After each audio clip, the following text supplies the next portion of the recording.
अस्सलाम वालेकुम वरहमतुल्लाहि वबरकातुहू। मैं हूँ मुइज़्ज़ुर रहमान। सबसे पहले अल्लाहुम्मा सल्लि अला मुहम्मद व बारिक वसल्लम अलैहि। दोस्तों, आज हम जा रहे हैं हज़रत उस्मान गनी के बाग में और हज़रत ज़ैनुल आबिदीन का मकान है और भी ज़ियारत है एक, आपको उधर ले जाते हैं और आपको ज़ियारत करवाते हैं। हमारे साथ रहें तो इंशाअल्लाह आपको सारी ज़ियारत।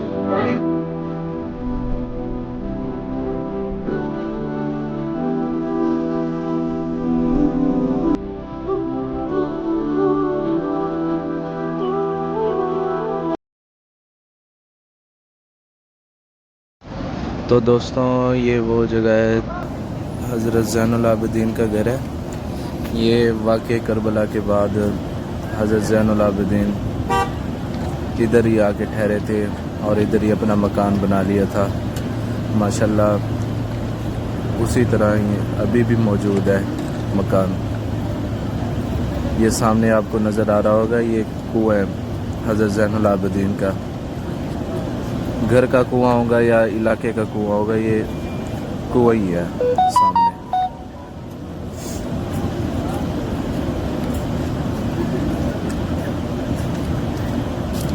माशाल्लाह बहुत खूबसूरत कुआं है और मकान भी बहुत खूबसूरत है।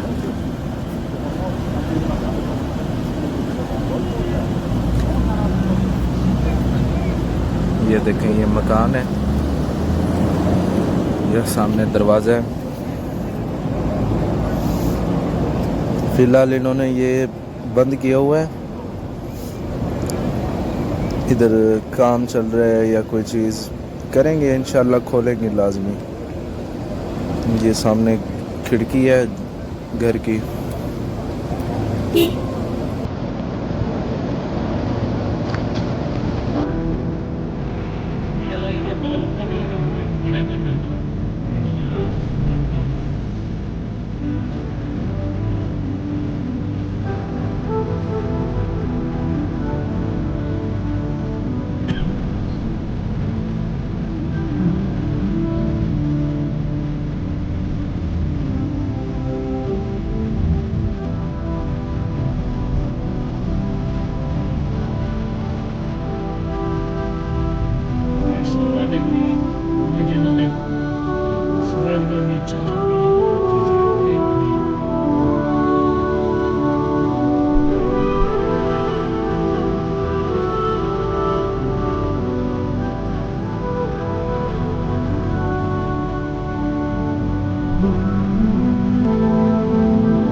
दोस्तों, ये है हज़रत उस्मान गनी का बाग। इधर एक कुआं भी है और उस कुएं की हिस्ट्री ऐसे है कि आप सल्लल्लाहु अलैहि वसल्लम ने फरमाया था कि ये कुआं जो यहूदी से ख़रीदेगा तो उसके जन्नत में एक महल बनेगा और बाग होगा उसका। तो हज़रत उस्मान गनी ने जल्दी जल्दी ये ऑफ़र कबूल की और यहूदी से ये बाग और कुआं जो है ना ख़रीद लिया मुसलमानों के लिए। ये बाग है, रास्ता बंद किया हुआ है फ़िलहाल, इन्होंने अंदर काम चल रहा है तो बाहर से आपको दिखा देते हैं मंजर बीरे उस्मान।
आ गए हैं सैयद शुहदा।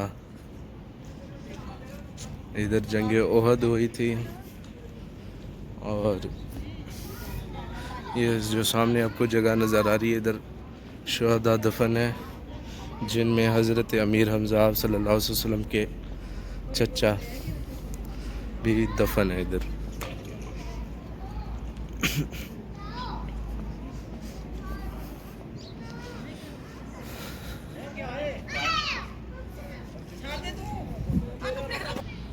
ये सामने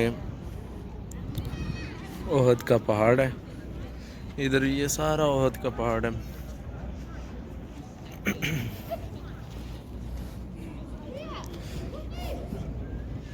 और इधर शुहदा दफन है और हज़रत अमीर हमज़ा रदी अल्लाह ताला अन्हु का मज़ार भी इधर ही है।